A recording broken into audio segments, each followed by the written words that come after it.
कल जो एक आगे वीडियो डाला था उसमें हमने पढ़ा था कि किस प्रकार से संविधान का एक परिचय हमने लिया था। अब देखो आगे अपन पढ़ते हैं तो संविधान के अंदर कौन कौन सी जो विशेषताएं हैं वो हम पढ़ रहे थे। तो देखो एक बार आज हमें कौन कौन सी विशेषताएं पढ़नी है और उनको विस्तार से कैसे पढ़ना है, तो ये एक बार जरूर देखो। तो सबसे पहले यदि अपन कहें तो अपन कह सकते हैं फीचर्स ऑफ इंडियन कॉन्स्टिट्यूशन, भारतीय संविधान की विशेषताएं, भारतीय संविधान की विशेषताएं। तो विशेषताओं में सबसे पहले अपन जो पहली 10 विशेषताएं टोटल देखे तो 20 है, लेकिन अपन को सबसे पहले जो विशेषताएं वो कितनी पढ़नी है, अपन को सबसे पहले 10 विशेषताएं पढ़नी, ताकि 10 आज और 10 आगे कल पढ़ेंगे। इससे क्या अच्छे से अपन को याद हो जाएगी। तो सबसे पहले ये चीज है कि फीचर्स ऑफ इंडियन कॉन्स्टिट्यूशन, भारतीय संविधान की विशेषताएं। अब देखो पहले हम 10 का नाम पढ़ लेते हैं एक बार। सबसे पहले मैंने आपको कल भी बताया था उस वीडियो में, लेकिन आज अपन इनको अच्छे से पढ़ेंगे। तो देखो सबसे पहली है संपूर्ण प्रभुत्व संपन्न संविधान, संपूर्ण प्रभुत्व संपन्न संविधान, जिसे अपन कहते हैं सोविजन कॉन्स्टिट्यूशन। ये अपनी सबसे पहली विशेषता जो हमने थोड़ी बहुत पिछले वीडियो में इस पर चर्चा भी की थी। अब इसके बाद में जो दूसरी विशेषता है वो आपको मैंने कल थोड़ा सा बताया था, जिसे कहते हैं प्रस्तावना, मतलब प्रेमबल। ठीक है। अब इसके बाद में जो तीसरी विशेषता है वो कौन सी, तो तीसरी विशेषता है विश्व का सबसे बड़ा संविधान, बड़ा संविधान, जिसे अपन कह सकते हैं largest constitution of the world, या विशालतम कह सकते हैं, या अपन कह सकते हैं सबसे बड़ा। तो अब देखो चौथी जो विशेषता अपन को पढ़नी है वो कौन सी, तो एक बार देखो इसे अपन कह सकते हैं चौथी विशेषता है लिखित एवं निर्मित संविधान, जिसे अपन कह सकते हैं written and printed constitution.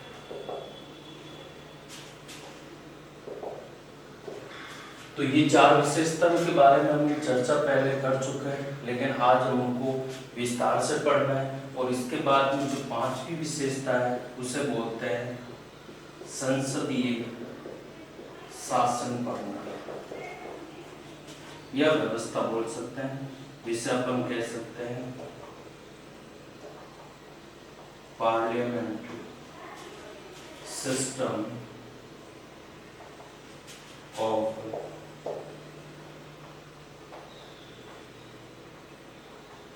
Government. ये चीज अपन को ध्यान रखने से। इसके बाद में जो छठी विशेषता है वो अपनी कौन सी है, मौलिक अधिकार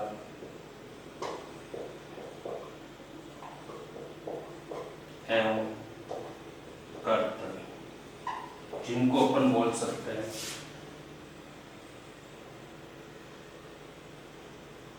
फंडामेंटल राइट्स एंड ड्यूटीज।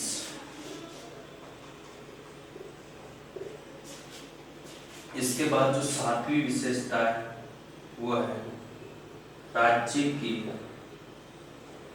नीति निर्देशक तत्व। अब देखो राज्य के जो नीति निर्देशक तत्व है उनको अपन कह सकते हैं डायरेक्टिव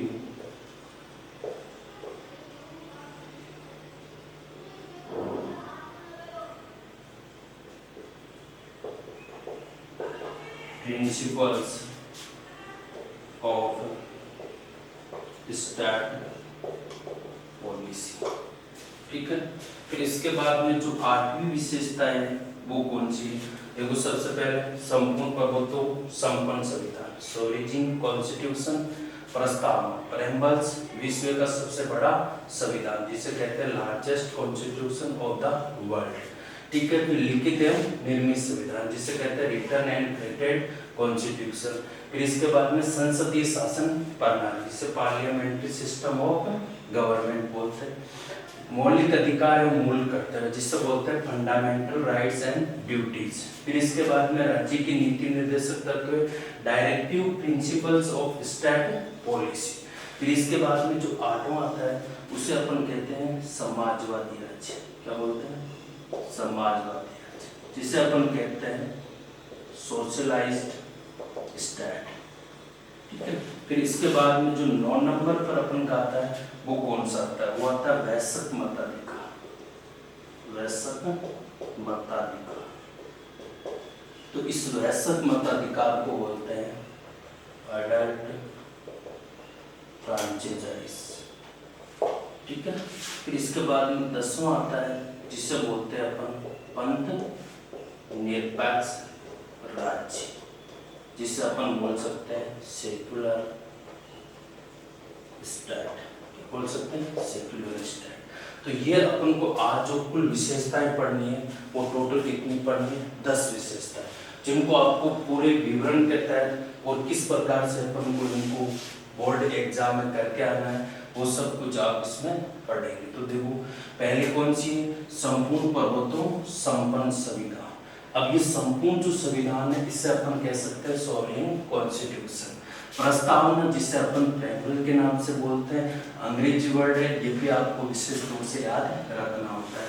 अगला विश्व का सबसे बड़ा संविधान मतलब largest constitution of the world. लिखित एवं निर्मित संविधान जो हमारा दिया हुआ वो कौन सा? रिटन एंड करेक्टेड मतलब कॉन्स्टिट्यूशन। संसदीय शासन प्रणाली जिसे अपन कहते हैं पार्लियामेंट्री सिस्टम ऑफ गवर्नमेंट। मौलिक अधिकार एवं कर्तव्य जिसे फंडामेंटल राइट्स एंड ड्यूटीज के नाम से भी जाना जाता है। राज्य की नीति निर्देशक तत्व जिसे कहते हैं directive principles of state policy. Samajwadi राज्य जिसे अपन कहते हैं सोशलाइज्ड स्टेट। और अगला कौन सा? वयस्क मताधिकार जिसे अडल्ट फ्रेंचाइज बोलते हैं। और पंथ निरपेक्ष राज्य जिसे कहते हैं सेक्युलर स्टेट। किस नाम से जानते हैं? Secular state. तो देखो ये पहले 10 विशेषताओं का नाम याद होना चाहिए। कई बार क्वेश्चन ऐसे पूछ लिया जाता है कि भारतीय संविधान की किन्हीं 5 विशेषताओं के नाम लिखो। और ये भी पूछ लिया जाता है कभी कि किसी एक विशेषता का नाम देकर और ये कह दे कि भाई इसके बारे में हमें बताओ। तो क्वेश्चन किसी भी प्रकार से पूछा जा सकता है। इनमें से अंदर से छोटा क्वेश्चन भी बहुत सारे बनते हैं जिनको आपको विशेष तौर से याद रखना है। तो पहले इन चीजों को सबसे पहले 10-10 भाग में डिवाइड कर देना है, क्योंकि आपके जो कॉन्स्टिट्यूशन में टोटल जो फैक्टर्स दिए हुए हैं वो आपके टोटल कितना है? 20 है। 20 में से मैंने 2 पार्ट बनाए, एक तो 10 पहले और 10 आपको अगले वीडियो में पूरे प्रोवाइड करवा दी जाएंगे। तो देखो सबसे पहली चीज है अपन को पढ़ना है सबसे पहले संपूर्ण प्रभुत्व संविधान। साथ में पेन और कॉपी साथ में रख लो और इसमें अपनी नोटबुक में एंट्री करते हो। तो देखो सबसे पहले वो चीज लिखा रहा हूँ आज जो रियल में आपको इसमें आ जाए कि भाई क्वेश्चन कैसे पूछते हैं कि संपूर्ण प्रभुत्व संपन्न संविधान से क्या तात्पर्य। 2 नंबर का भी आ सकता है, 3 नंबर का भी आ सकता है, क्योंकि इसका लेवल बड़ा भी कर सकते हैं या इनमें से कोई छोटा संविधान भी पूछा जा सकता है। तो देखो सबसे पहली चीज इसमें आपको ध्यान रखना है कि संपूर्ण प्रभुत्व संपन्न जो संविधान है इसमें पहला जो अपन को मैं जो चीजें लिखूं उनको आपको विशेष तौर से याद रखना है। तो सबसे पहले इसका अर्थ याद रखना है। तो याद रखना भारतीय संविधान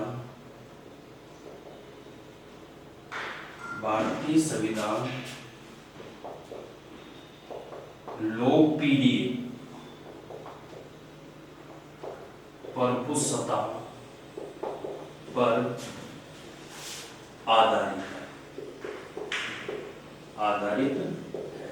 तो पहली चीज आपको क्या सीखने को मिली है कि जो भारतीय संविधान है वो किस पर आधारित है, लोकप्रिय प्रभुसत्ता पर आधारित है। अर्थात इसका अर्थ है जिसमें अपन कह सकते हैं कि जिसमें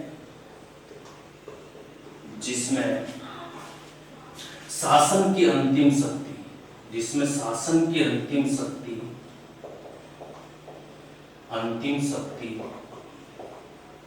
जनता में निहित है। किसमें निहित है, जनता में है। तो शासन की जो अंतिम शक्ति है वो किसमें बैठे, जनता में। ये बात कौन करता है, संपूर्ण प्रभुत्व संविधान। तो देखो भारतीय संविधान लोकप्रिय प्रभुसत्ता पर आधारित है, जिसमें शासन की जो अंतिम शक्ति है वो किसके पास है, जनता में। किसमें, जनता में। क्योंकि आपको पता है कि हमारे जो संविधान है वो एक लोकप्रिय का मतलब है लोकतांत्रिक बोल सकते हैं, जिसमें जनता के द्वारा चुने गए जो प्रतिनिधि होते हैं वही हमारे देश के संविधान को चलाते हैं। तो इसलिए अपन कह सकते हैं कि अंतिम शक्ति किसके पास में, जनता के पास में। फिर इसमें आपको याद रखना है कि इसी में बताया जाता है कि प्रस्तावना में बताया गया है कि भारतीय संविधान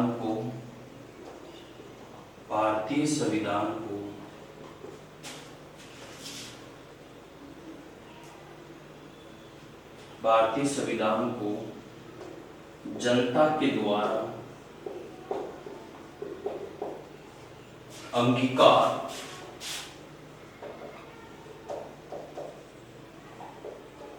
अधिनियमित एवं आत्मकृत किया गया। तो ये जो बात है ना, ये हमारे एक संपूर्ण प्रभुत्व संविधान को ही प्रकट करती है, जिसमें स्पष्ट रूप से बताया गया है कि भारतीय संविधान को जनता के द्वारा क्या किया गया है, अंगीकार किया गया है, अधिनियमित किया गया है और आत्मकृत किया गया है। तो ये भी चीज आपको इसमें ध्यान रखना है। तो इस प्रकार अपन कह सकते हैं, इस प्रकार भारतीय संविधान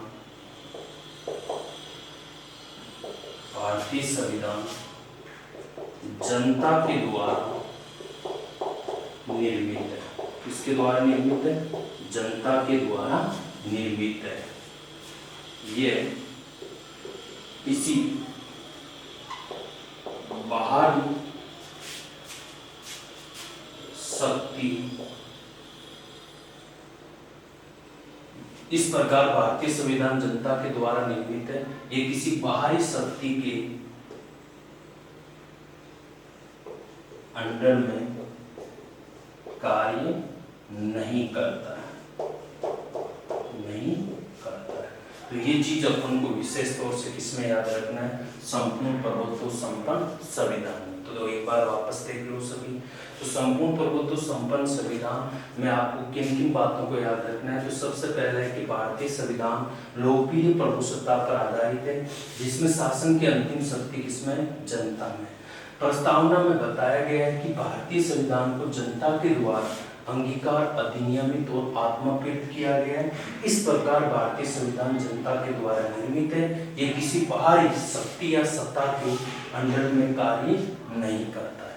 मतलब अपनी जनता के द्वारा ही जो कानून या जो प्रकाशित किया जाता है उन्हीं के अकॉर्डिंग ये कार्य करता है। ये नहीं कि भाई ये किसी बाहरी देश के अंडर में कार्य कर रहा है। ऐसी बात इसमें आपके संपूर्ण प्रभुत्व संपन्न में नहीं बताया गया। तो इसका एक सामान्य अर्थ क्या होता है, तो इसका एक सामान्य अर्थ याद रखना है कि जो शासन की अंतिम शक्ति है वो किसमें निहित है, जनता में। तो ये चीज आपको विशेष तौर से और इन बुक्स में आप अपनी नोटबुक में इसको ऐड कर लो, ठीक है। तो अब देखो आगे अगली जो ये विशेषता है अपने संविधान की कौन सी है, पहली विशेषता। अब देखो दूसरी के बारे में।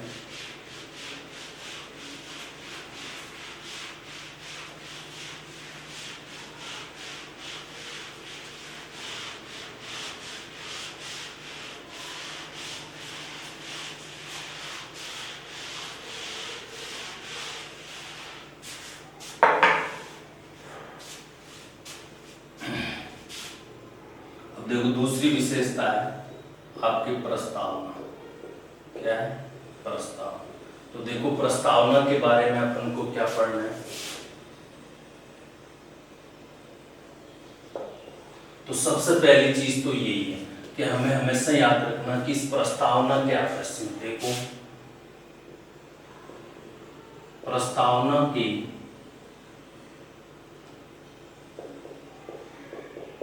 आदर्शों में, प्रस्तावना के आदर्शों में संविधान के उद्देश्यों एवं लक्ष्यों को प्रकट किया गया है, प्रकट किया गया है।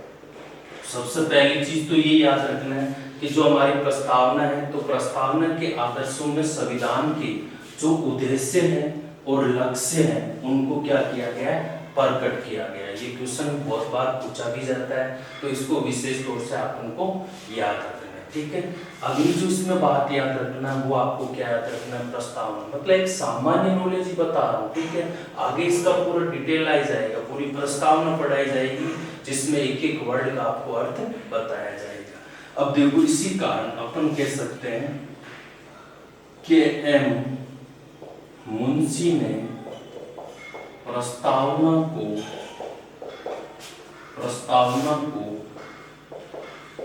राजनीतिक कुंडली की संज्ञा दी। राजनीतिक कुंडली क्या होता है, ये चीज अपन को समझना है। यहाँ पे के मुंशी ने प्रस्तावना को किसकी संज्ञा दी, राजनीतिक कुंडली। तो कुंडली क्या होता है, अपन को पता है, अपन बोलते हैं कि भाई इसकी कुंडली क्या है, मतलब इसका पूरा विवरण क्या है। तो वही चीज है कि हमारे संविधान का यदि पूरा विवरण समझना है तो हमें किसको पढ़ना है, प्रस्तावना को। तो ये चीज इसमें आपको किसने बताई, क्या मुंशी ने। और इस अपन कह सकते हैं प्रस्तावना की लोकप्रियता को देखकर इसे संविधान की आत्मा कहा जाता है। क्या कहा जाता है, संविधान की आत्मा। तो ये भी चीज अपन को तीसरे नंबर पर याद रखना है कि प्रस्तावना की लोकप्रियता को देखकर ही इसे संविधान की क्या कहा जाता है, आत्मा। तो ये चीज अपन को सबसे इंपॉर्टेंट रूप में याद रखना है। जो एक विशेषताओं में आपको विशेषता, देखो सबसे पहले प्रस्तावना, पहला पॉइंट क्या लिखना, प्रस्तावना के आदर्शों में संविधान के उद्देश्यों और लक्ष्यों को प्रकट किया गया है। के मुंशी ने प्रस्तावना को राजनीतिक कुंडली की संज्ञा दी। प्रस्तावना की लोकप्रियता को देखकर इसे संविधान की क्या कहा जाता है, आत्मा कहा जाता है। तो ये इतनी सी बातें आपको किसमें याद रखना है, विशेषताओं में। किसमें याद रखना है, विशेषताओं में। और यदि इनका बड़ा क्वेश्चन आता है तो 2 नंबर का आता है, 2 नंबर में कितने शब्दावली आपके फिट है, ठीक है। तो याद रह जाएगा। तो ये आपकी कौन सी विशेषता है, दूसरी विशेषता। तो नोट कर लेना सभी इसको, ठीक है। अगला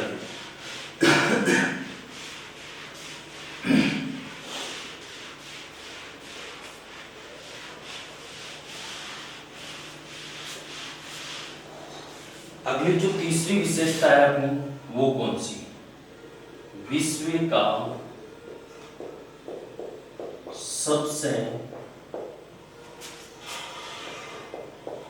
बड़ा संविधान या विशाल संविधान, जिसे अपन कह सकते हैं लार्जेस्ट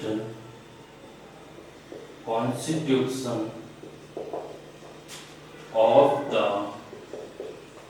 वर्ल्ड। अब देखो इसको, सबसे पहले ये चीज याद रखना है कि जो विश्व का सबसे बड़ा संविधान है वो किस देश का है, भारत का है। तो इसमें देखो सबसे पहली चीज ये है कि सर अपन को प्रकट करना है कि विश्व का सबसे बड़ा संविधान है वो भारत का कैसे है। तो अपन कह सकते हैं कि भारत का संविधान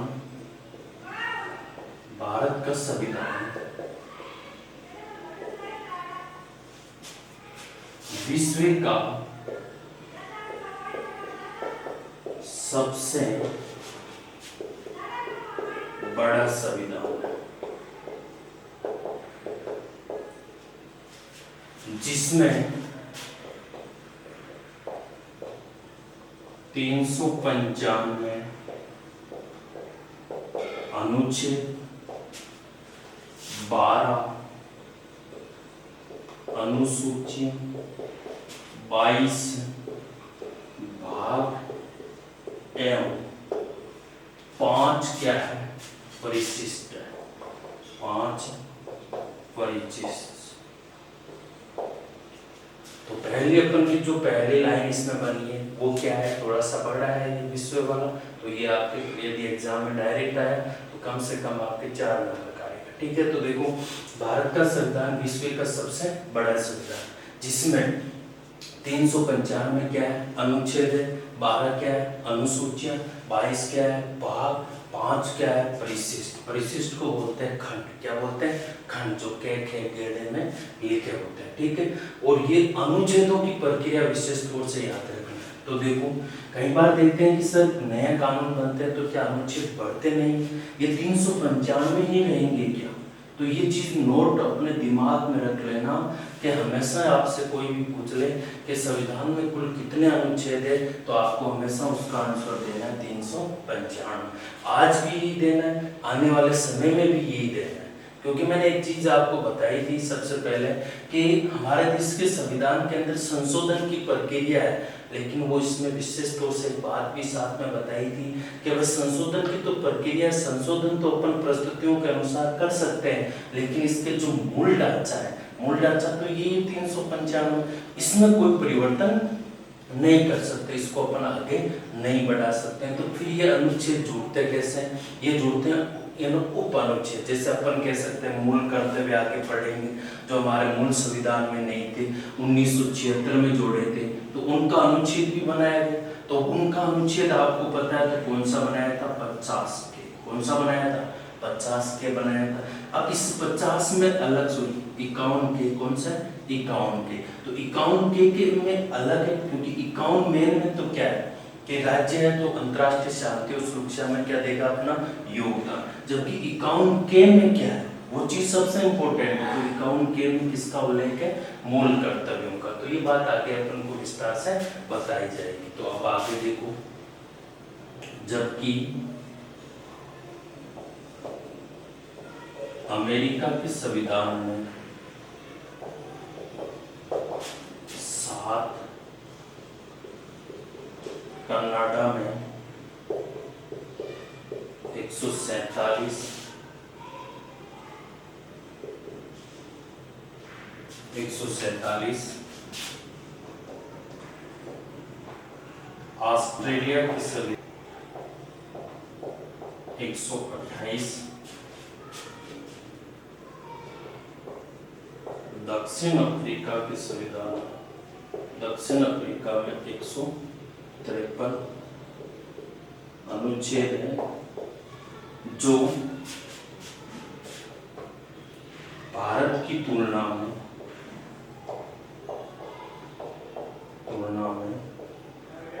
बहुत कम है। तो ये चीज हमें ध्यान रखना है कि सबसे पहली चीज आपको क्या बताया कि भारत का संविधान विश्व का सबसे बड़ा संविधान है, जिसमें 395 क्या है? अनुच्छेद है, 12 क्या है? अनुसूचियां, 22 क्या है? भाग है, और 5 क्या है? परिशिष्ट है। जबकि अमेरिका के संविधान में अनुच्छेद कितने हैं? 7, कनाडा में 147, ऑस्ट्रेलिया के संविधान में 128, दक्षिण अफ्रीका में 153, और जो भारत की तुलना में क्या है? बहुत कम है। तो इस प्रकार से हम कह सकते हैं कि भारत का संविधान विश्व का बड़ा संविधान है। ठीक है, अगला इसमें बताया गया है भारतीय संविधान में संविधान संशोधन की प्रक्रिया, संविधान संशोधन की प्रक्रिया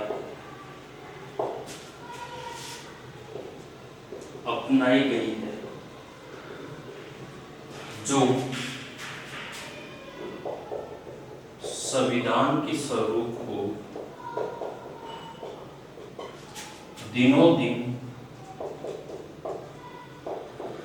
बढ़ा रही है। ठीक है, तो ये भी चीज याद रखना, जो दिनों दिन क्या कर रही है? उसको बढ़ा रही है। तो अपन कह सकते हैं कि ये प्रक्रिया है जो संविधान की प्रक्रिया को दिनों दिन आगे बढ़ा रही है। तो इसका मतलब है कि इसका जो रूप है वो दिनों दिन क्या होता जा रहा है, बढ़ा। क्योंकि कोई चीज ऐसी होती है जिसमें परिवर्तन होता है, तो परिवर्तन होता है तो उससे संबंधित नया कानून भी लाया जाता है। जैसे अपन कह सकते हैं, उदाहरण के लिए अपन लिख सकते हैं, जैसे 104 संविधान संशोधन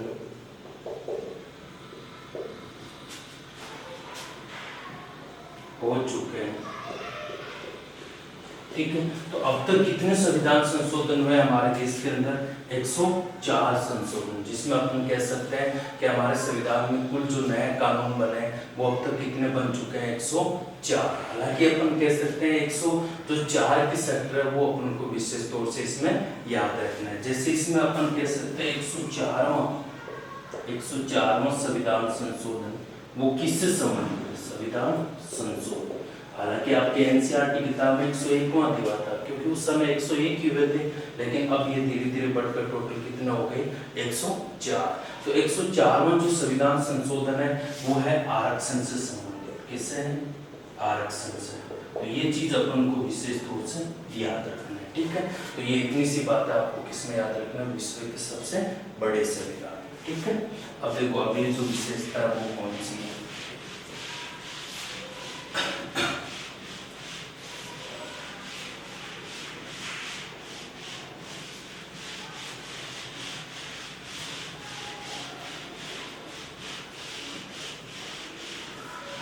तो 3 विशेषताएं हो चुकी है।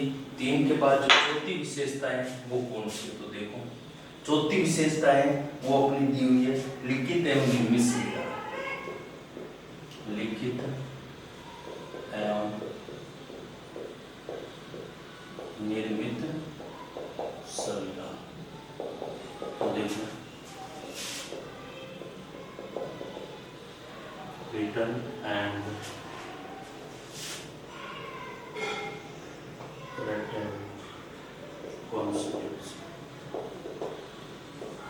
अब देखो लिखित एवं निर्मित सही जो प्रक्रिया उसमें आपको विशेष तौर से याद रखना है कि ये चीज क्या है और इसमें आपको किस प्रकार से एग्जाम में लिखना है। तो देखो सबसे पहले लिखित में याद रखना है कि हमारे देश का संविधान, हमारे देश का संविधान लिखित दस्तावेज है,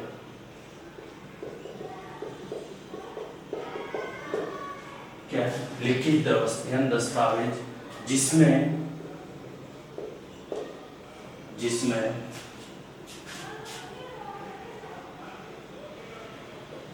परिस्थितियों के अनुसार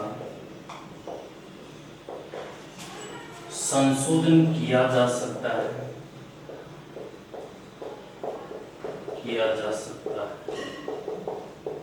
लेकिन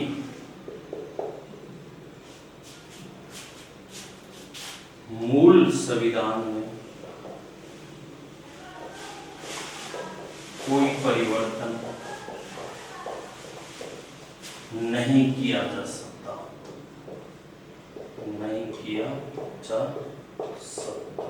है। तो ये बात है, ये क्यों बताई गई है? क्योंकि हमारे देश का संविधान क्या है? लिखित है। अब देखो सबसे पहली चीज तो ये याद रखना है कि लिखने का मतलब क्या होता है। ये नहीं कि कोई पेज में लिखा हुआ है, और लिखने का अर्थ ये हो गया कि भाई जब भी हमारे देश में चाहे कोई भी सरकार आए, चाहे कोई भी आए, तो वो हमारे संविधान को नहीं बदल सकते, संविधान यही रहेगा। इसलिए इस संविधान को क्या कहा जाता है? लिखित कहा जाता है। और अब इनको अगली जो सेक्टर वो याद रखना है, संविधान जनता के द्वारा निर्मित है, जिसमें शासन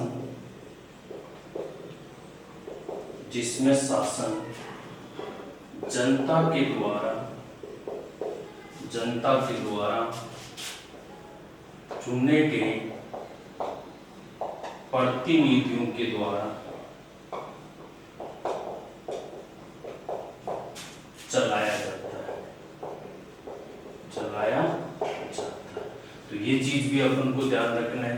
तो देखो सबसे पहली चीज अपन को मैंने बताया था कि हमारे देश का संविधान लिखित दस्तावेज है जिसमें परिस्थितियों के अनुसार संशोधन किया जा सकता है, लेकिन मूल संविधान में कोई परिवर्तन नहीं किया जा सकता है। संविधान जनता द्वारा निर्मित है जिसमें शासन जनता के द्वारा चुने गए प्रतिनिधियों द्वारा चलाया जाता है, जिसमें अपन कह सकते हैं जैसे हमारे देश के प्रधानमंत्री है उसको कौन चुनती है? जनता। तो वो चीज इसमें बताई गई कि भाई शासन तो चलाया जाएगा लेकिन वो प्रतिनिधि किसका होगा? जनता का होगा। तो ये विशेष तौर से आपको ध्यान रखना है। अब एक इसमें छोटा सा क्वेश्चन भी है, हमारे संविधान को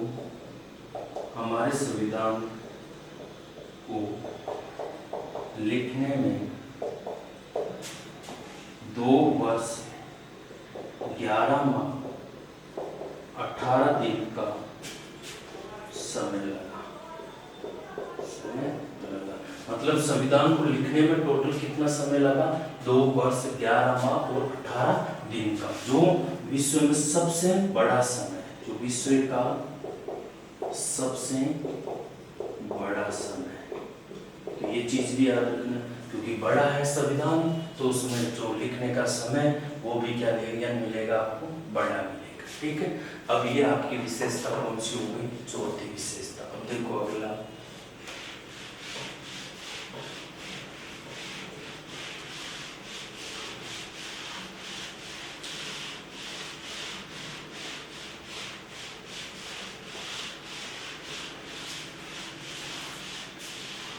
अगली जो विशेषता है वो कौन सी? अपनी 5वीं विशेषता।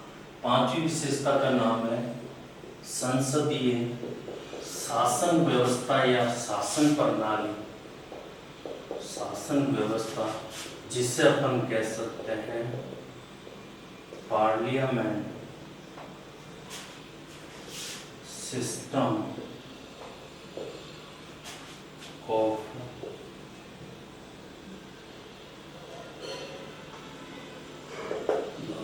ठीक है। तो ये चीज अपन को ध्यान रखना है कि संसदीय जो शासन प्रणाली है वो भी एक हमारे संविधान की विशेषता मानी जाती है, क्योंकि अन्य देशों में ये प्रणाली लगभग नहीं अपनाई गई है। और हमारे देश में ये जो संसदीय शासन प्रणाली है ये कहाँ से ली गई है? तो ये भी अपन को ध्यान रखना है। तो इस प्रणाली को, क्योंकि पूरा संविधान की जो मेन जो रीड है वो आपको संसदीय शासन प्रणाली में टिकी हुई है। तो ये चीज अपन को विशेष तौर से याद रखना है। तो देखो सबसे पहली चीज तो यही है कि ये प्रणाली कहाँ से ली गई है? तो याद रखना संसदीय शासन प्रणाली ब्रिटेन के संविधान से ली गई। कहाँ से? ब्रिटेन के संविधान से ली गई। तो सबसे पहला पॉइंट तो ये याद रखना है कि संसदीय शासन प्रणाली है वो कहाँ से ली गई है? ब्रिटेन से ली गई। बहुत अच्छा है और इसको आपको विशेष तौर से याद रखना है। अब देखो संसदीय शासन प्रणाली का मतलब क्या होता है? जैसे हमारे देश के अंदर अपन कहते हैं सेंट्रल गवर्नमेंट में सबसे बड़ी संस्था होती है संसद। क्या होती है? संसद। जो आज हमारे देश के अंदर कोई भी कानून बनाती है तो वो सबसे पहले कहाँ पे बनता है? संसद में। तो ये एक सबसे बड़ा सेक्टर है जिसमें हमारे प्रतिनिधि भाग लेते हैं। जैसे लोकसभा राज्यसभा होता है, राज्यसभा यानी लोकसभा के अंदर जितने भी सांसद होते हैं जिनको अपन चुनते हैं वो लोकसभा के अंदर बैठते हैं। राज्यसभा के अंदर भी सांसद होते हैं, वो भी अपने होते हैं लेकिन वो विधानसभा से चुने जाते हैं। तो ये चीज अपन को ध्यान रखना है। ये प्रणाली है जो कि अपने संविधान को एक अलग परिभाषित हमें करती है। तो देखो आगे इसमें क्या बताया गया है? इस प्रणाली में कार्यपालिका क्या है? कार्यपालिका व्यवस्थापिका की जो कार्यपालिका होती है ना, जो हमारे देश में अपनी थोड़ा सा इसको मैं पहले समझा देता हूँ कि जो सरकार है उस सरकार के अंग कितने होते हैं? 3 होते हैं। कितने होते हैं? 3 होते हैं। अब 3 में से सबसे पहले यदि अपन बात करें तो कौन सा अंग होता है? व्यवस्थापिका। कौन सा होता है? व्यवस्थापिका। दूसरा जो अंग होता है उससे अपन बोलते हैं कार्यपालिका। क्या बोलते हैं? कार्यपालिका। और जो तीसरा अंग होता है उस तीसरे अंग को अपन बोलते हैं न्यायपालिका। क्या बोलते हैं? न्यायपालिका। तो अब देखो थोड़ा सा मैं आपको यहाँ पर डिटेल से बता देता हूँ ताकि आगे आपके अच्छे से समझ में आए। सबसे पहले व्यवस्थापिका है, ये कौन सा है? कार्यपालिका। ये कौन सी है? न्यायपालिका। तो देखो व्यवस्थापिका में क्या आती है? व्यवस्थापिका में आती है संसद। क्या आती है? संसद, जो हमने अभी पढ़ रहे हैं। कौन सी प्रणाली? संसदीय शासन प्रणाली। संसद के कितने सदन होते हैं? 2। एक तो कौन सा है? लोकसभा, और एक कौन सा है? राज्यसभा। अब इसके अलावा, क्योंकि आपको पता है इसका काम है कानून का निर्माण करना। क्या करना? कानून का निर्माण करना। और कानून का निर्माण करने में कौन है? संसद है। संसद में कितने सदन है? 2। एक तो लोकसभा और एक राज्यसभा। लेकिन इनके द्वारा यदि कानून बनाया गया तो उस पर हस्ताक्षर कौन करेगा? राष्ट्रपति। तो अपन कह सकते हैं कि हमारे देश की व्यवस्थापिका में कौन कौन शामिल होते हैं? तो याद रखना, लोकसभा, राज्यसभा और देश का राष्ट्रपति। ठीक है। अब इनके द्वारा बनाया गया कानून लागू कौन करती है? कार्यपालिका। अब कार्यपालिका में लागू करने में यदि देखें तो सबसे पहला पद किसका होता है? राष्ट्रपति का, क्योंकि ये हमारे देश का संवैधानिक प्रमुख पद है। कौन सा है? संवैधानिक प्रमुख पद है। और लेकिन संवैधानिक के साथ जो कार्यपालिका है उसकी वास्तविक शक्तियों का प्रयोग ये नहीं करके, और इसके बाद में अपन कह सकते हैं कौन करता है? प्रधानमंत्री। कौन करता है? प्रधानमंत्री। और प्रधानमंत्री का आपको पता है कि इसकी बारात होती है, उस बारात को कहते हैं अपन मंत्रिपरिषद। क्या बोलते हैं? मंत्रिपरिषद। इसके अलावा एक पद और भी आता है जिससे अपन कहते हैं महान्यायवादी। क्या बोलते हैं? महान्यायवादी। और इसी के साथ में एक पद और आता है जिससे अपन बोलते हैं नियंत्रण मालेका परीक्षक। क्या सर ये नियंत्रण मालेका परीक्षक कार्यपालिका का हिस्सा है? नहीं, ये चीज अपन को विशेष तौर से याद रखना, ये केंद्र और राज्य का दोनों का होता है। किसका होता है? केंद्र प्लस राज्य। तो इसको अपन विशेष तौर से न्यायपालिका में पढ़ सकते हैं। ठीक है। लेकिन अपन देखते हैं कि ये जो 3 पद है, 4 पद है, ये हमारे किसके अंग होते हैं? कार्यपालिका। अब न्यायपालिका में बात करें, अपन सेंट्रल की बात करते हैं, तो सेंट्रल में न्यायपालिका में आता है सुप्रीम कोर्ट, जो हमारा कहाँ पे है? दिल्ली में। कहाँ पे है? दिल्ली में। अब देखो सुप्रीम कोर्ट से नीचे देखें तो आया जाता है हाई कोर्ट। कौन सा आ जाता है? High court. और यदि हाई कोर्ट से अपन नीचे चले तो अपन को पता है कि कौन सा जो जिला स्तर पर, ये तो होता है सेंट्रल पर, और ये होता है वैसे राज्य स्तर पर। राज्य के बाद में क्या आता है? जिला।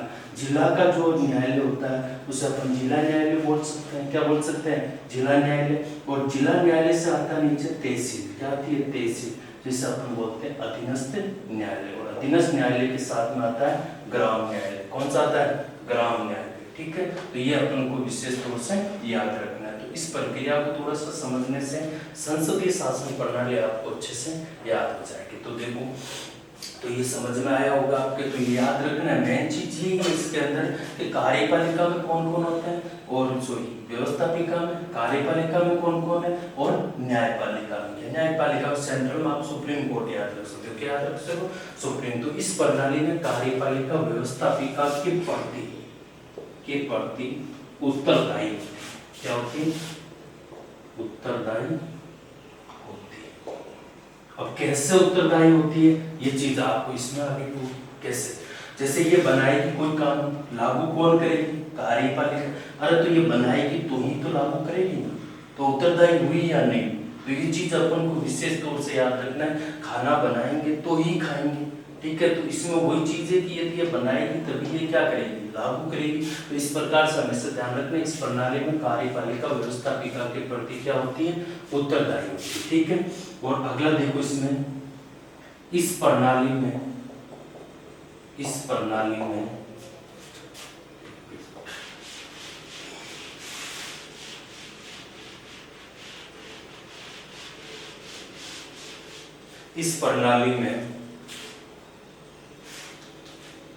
राष्ट्रपति कार्यपालिका का संवैधानिक प्रमुख होता है। संवैधानिक प्रमुख होता है। लेकिन कार्यपालिका की वास्तविक शक्तियों का प्रयोग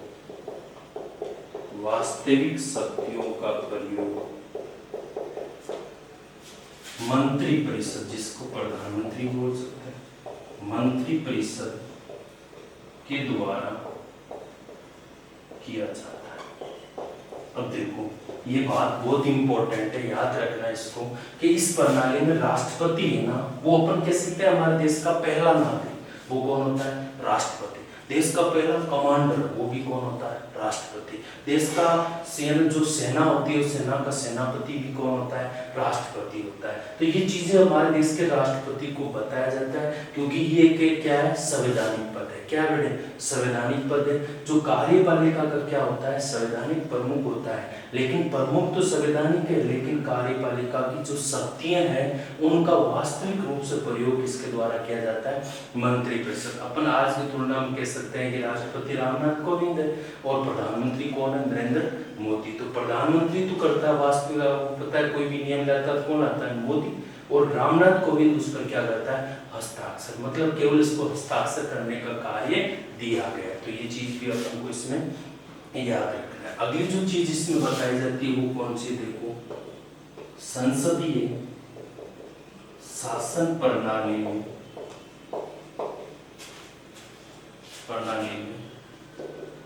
मंत्रिपरिषद लोकसभा के प्रति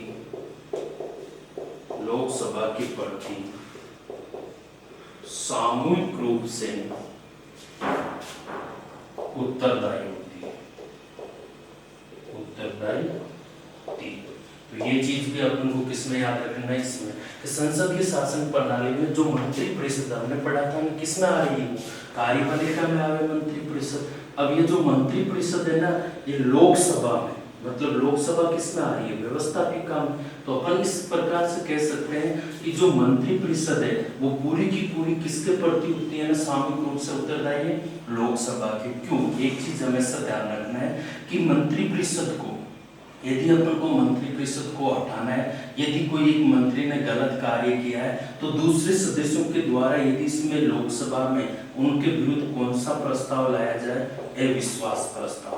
यदि एक मंत्री के विरुद्ध लोकसभा में अविश्वास प्रस्ताव लाया जाता है तो वो एक मंत्री के विरुद्ध नहीं माना जाएगा, वो जितनी भी संपूर्ण मंत्रिपरिषद है उसके विरुद्ध माना जाएगा। तो वो चीज है कि कार्य एक और सजा सबको मिले। तो वो चीज अपन को हमेशा ध्यान रखना है। इस प्रकार से अपन को एक बहुत ही इंपॉर्टेंट लाइन है कि संसदीय शासन प्रणाली में जो मंत्रिपरिषद है वो किसके प्रति उत्तरदायी होती है? लोकसभा के प्रति। तो ये विशेष तौर से आपको इसमें ध्यान रखना है। ठीक है, तो एक बार देखते हैं।